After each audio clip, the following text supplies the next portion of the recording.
복잡하고 어려운 행정 이야기를 쉽고 재밌게 전달해드리는 세상 행정한 이야기의 성혜입니다. 네, 이번 영상에서는 영업보상금에 대해서 이야기를 하려고 합니다. 이 내용을 왜 준비했냐면요, 영업보상금 대상자라고 했을 때 이분들이 손실보상협의요청서, 그러니까 즉 영업보상금은 이 금액입니다 라고 통보를 받잖아요. 그 통보를 받아서 우편물이 와서 딱 뜯어봅니다. 딱 뜯어보고 보시면 좀 황당해요. 왜 그러냐면 영업보상금이 영업보상금, 그 다음 밑에 지작물 땅 목록 뭐 이렇게 나와 있고, 화살표를 위로 표시하고 마지막 일괄 해서 보상금 얼마 이렇게 나와 있어요. 그러니까 이렇게 뭉뚱그려서 통합적으로 금액이 제시가 되니까 여기에 대해서 궁금증이 엄청 많으세요. 그래서 이번 영상에서는 영업보상자가 대상인데 이 보상금 안에 세부적으로 어떤 내용들이 포함되어 있는지 한번 쪼개서 살펴보려고 합니다. 이번 영상은 영업보상금 세부 내역에 대해서 설명을 드릴 거예요. 영업보상 대상자 되냐 안 되냐에 대한 내용은 아니에요. 그냥 영업보상자 대상자인데 영업보상금 세부 내용이 어떻게 된다더라 라고 설명을 드리는 거니까 이 점 참고하셔서 들으시면 좋을 것 같습니다. 본격적인 보상이 이루어지기 전에 사업 시행자가 주민들을 모아놓고 공청이나 주민 설명 같은 걸 해요. 그러면서 영업보상은 이런 방식으로 이런 절차로 보상이 되고 보상금 산정은 이렇게 됩니다. 그래서 이런 서류가 필요하니 준비하셨다가 저희가 서류 주세요 하면 그때 딱 시기에 맞춰서 제출하시면 됩니다 라고 해서 당연히 이제 영업보상 대상자는 그렇게 시키는 대로 해서 이제 제출해요. 그리고 얼마 지나지 않아서 손실보상 협의 요청서가 옵니다. 보상금 내역이 이제 들어있는데 딱 봉투 열어서 보면 물음표 한 100개가 머릿속에 둥실둥실 떠다닐 거예요. 왜 그러냐면 영업보상금 내역을 보면 거기에 이렇게 표시가 되어 있어요. 영업보상 써있고 밑에 지작물 몇 개 목록 쭉 써있고 위에 화살표를 막 표시 위로 해놓고는 일괄 보상 해갖고 그냥 총 금액만 나와있어요. 영업보상 총 금액. 그러면 이 영업보상금 안에 어떤 내용들이 포함되어 있는지 잘 모르세요. 그래서 이게 세부적으로 또 설명이 안 되어 있으니까 이런 말씀을 많이 하세요. 제가 실제 보상 현장에 가서 대표님들을 만나잖아요. 그럼 공통적으로 많이 말씀하시는 말씀들이 있어요. 그걸 이렇게 나열해보면 이거 영업보상금 가지고는 새로운 곳으로 이사하는 비용도 안 나와서 이거 이사하기도 힘든데, 아니면 이거 아직 완전히 산정된 금액이 아니겠지, 시간 지나면 좀 더 다른 보상금이 더 추가돼서 나오겠지 라고 이제 말씀하시는 분도 계시고, 4개월 보상해준다고 했는데 이거는 우리 가게 매출 4개월보다 훨씬 적게 나왔는데 이거는 한 달 매출도 안 나오는데 라고 말씀하시는 분 계시고, 이전비가 포함이 안 돼 있네, 이거 맞춤 설계한 것이라 이거는 이전하는데 비용이 상당히 들어, 이거 일반 이사가 안 돼 라고 하시는 분들 계시고, 우리 공장은 특수장비 설비라서 이거는 이거 설치해준 곳에서만 와서 해줘야 되기 때문에 그쪽에서 견적을 받아보지 않는 이상은 이 금액으로는 이사하기 힘들어 라고 하시는 분들도 계시고, 영업보상을 이렇게 일괄이라고 표시해서 알려주면 내가 제대로 보상을 받는지 이거 어떻게 알아, 이거 이해할 수 없는 금액이구만 라고 하시는 분도 계시고, 사업 시행자에게 보상 내역을 보내달라고 했는데 이건 뭐 세부 내역을 보내준 것도 아니고 안 보내준 것도 아니고 이거 뭐 알 수가 없네 라고 하시는 분도 계시고, 아니 이거 뭐 영업보상 해준다고는 했는데 와서 뭐 서류를 달라는 소리도 안 하고 조사도 안 해갔어, 이거는 잘못된 금액이야 라고 이제 이렇게 말씀하신 분도 계시고요. 이 대표님들이 말씀하신 내용의 결론은 한 가지예요. 영업보상금이 부족하거나 마음에 안 든다는 거죠. 그러니까 현실적으로 이 금액 가지고는 안 된다라는 게 결론인데, 그래서 저희가 이런 부분들을 의뢰를 받아서 사업 시행자한테 이 영업보상금 세부 산출 내역을 정보공개 청구를 해요. 청구를 하더라도 어차피 이 세부 내역들은 그 사업 시행자 담당자가 계산하는 게 아니고 이걸 다시 앞전에 감정평가했던 그 감정평가 기관에 보내요. 보내서 여기 세부 내역 다시 좀 알려주세요 라고 해서 받아서 그거를 이제 취합을 해서 저희한테 보내주는 거거든요. 근데 그렇게 정보공개 청구를 하더라도 그 영업보상 세부 산출 내역은 되게 단순하게 나와 있어요. 그래서 저희가 그 영업보상금에 대해서 영업보상 세부 산출 내역을 좀 달라고 사업 시행자한테 정보공개 청구를 합니다. 그럼 지역마다 그 회신되는 내용들이 좀 차이가 있어요.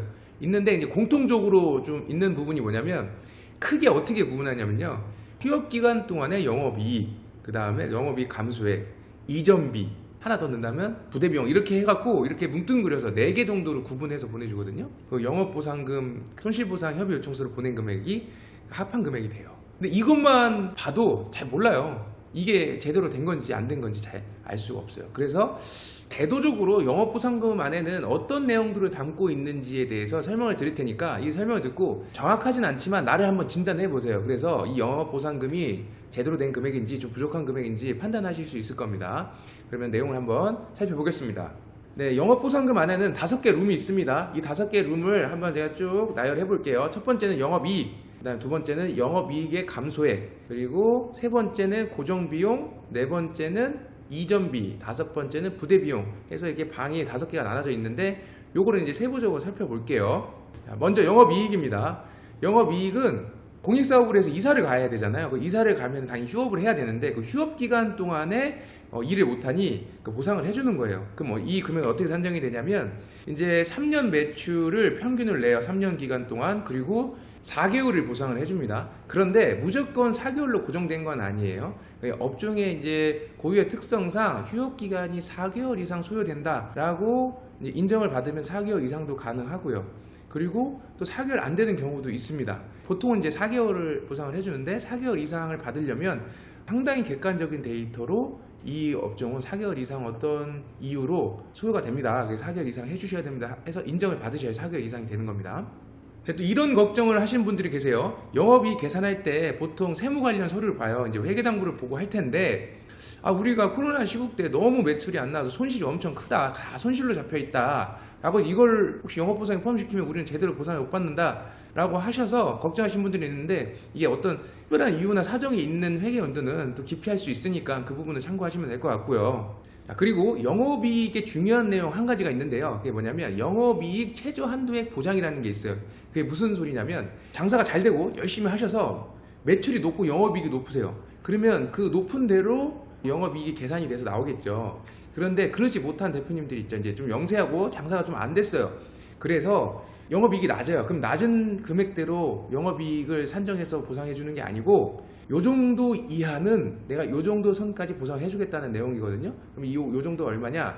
대략 한 480만 원 정도 돼요. 그러니까 한 달에 영업이익 480만 원 미치면 내가 요거는 보장해 주겠다. 그래서 480만 원 곱하기 4개월을 영업이익으로 계산을 해 줍니다. 당연히 이제 이전비는 따로 이제 계산이 되는 거고요. 이 480만 원은 왜 480만 원이냐? 법상에는 이렇게 돼 있어요. 도시근로자 월평균 가계지출비 3인으로 산정했을 때에 480인데 이거는 매년 바뀌겠죠. 국가 정부에서 발표하는 내용이니까 그래서 조금 해마다 바뀌는 내용이 있어서 대략 그 정도 금액이다 라고 하는데 이걸 또 악용하시는 분이 있어요. 실제 장사는 안 하는데 여기에 이제 보상이 들어간다 하면 사업자 내놓고 이제 장사하는 척 해서 요 정도 보장되는 금액을 받으시려고 하시는 분들이 있는데 그러시면 안 됩니다. 사업 시행자는 다 알고 있습니다. 어떻게든 다 알아냅니다. 그래서 그러시면 안 된다는 거 꼭 알고 계시고요. 자, 두 번째는 영업이익 감소액이에요. 영업장소를 이전하게 되면 뭐로도 찾아오는 게 단골 손님이지만 점점 이제 손님이 줄어들 거예요. 그리고 새로운 곳에 또 정착도 해야 되고 그렇기 때문에 그간 감소가 되니까 그 부분을 보상을 해주겠다는 내용이고 이거는 이제 영업이익, 앞전에 설명했던 영업이익의 20%를 보상을 해주는데 이건 최대치가 있어요. 최대 1,000만 원을 초과하진 않습니다. 그러니까 영업이익이 매우 높아서 뭐 영업이익 1억이에요. 근데 여기 20%를 보장해준다고 하면 2천만 원이잖아요. 근데 2천만 원이 다 보장해주는 게 아니고 딱 1,000만 원까지만 보장을 해준다라고 생각하시면 되고요.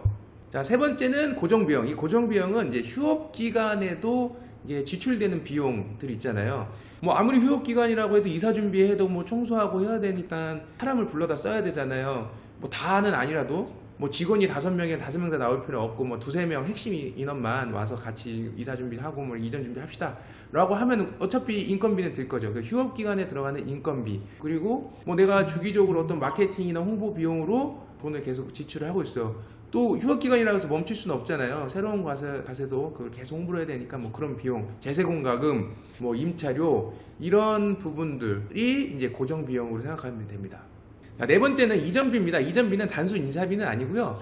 그 업종마다 좀 차이가 있잖아요. 내가 공장, 제조업을 하신다, 아니면 뭐 화학 뭐를 가공을 하신다면 상당히 특수한 설비들이 다 보유하고 계실 거예요. 그리고 식당도 좀 크게 운영하신 분들은 그런 특수한 조리기구나 어떤 시설물들을 좀 가지고 계실 거고요. 그렇기 때문에 이게 단순 이사비가 아니고 그런 어떤 특수한 장비 시설물들을 해체하고 운반하고 가서 또 재설치하고 시험 운영까지 할 수 있는 비용을 통틀어서 하는 거고, 또 여기서 중요한 게 뭐냐면 내가 진짜 그런 특수한 장비를 가지고 계신 분들, 그리고 특정 업체에서만 이거를 건들 수 있다 하는 분들은 꼭 견적서를 받아서 제시를 해야 됩니다. 적극적으로 개진을 해야 됩니다.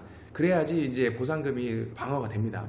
그리고 여기서 또 중요한 게 뭐냐면 그 이전하는 비용이지 이거 개량이나 개선하는 거는 포함되지 않습니다. 이제 가끔 이제 이걸 옮겨갖고 이제 개량 개선비까지 이제 견적서에 포함해서 이렇게 제출하시는 분들이 있는데, 그건 어느 정도 감안해서 봅니다. 그 비용은 포함이 안 됩니다. 그건 참고하시면 되겠습니다.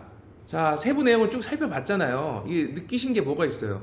이렇게 많은 내용들이 있는데 보상을 할 때는 그냥 뭉뚱그려서 하나로 이렇게 해주면 우리가 어떻게 아느냐라고 느끼시잖아요. 그러기 때문에 이 영업보상은 초기부터 대응을 잘 하셔야 돼요. 그러니까 처음 평가할 때부터 내가 준비를 꼼꼼하게 하셔갖고 이 부분은 어떻게 보상이 되고 이 부분은 어떻게 내 견적을 내갖고 어떻게 이사하고 뭐 이런 거 어떤 거는 또 가져가야 되고 이거는 가져가도 못 쓰고 이런 부분 잘 구분을 해갖고 다 견적서를 받아서 평가할 때 제시를 해서 적극적으로 피력을 하셔야 됩니다. 그게 중요합니다.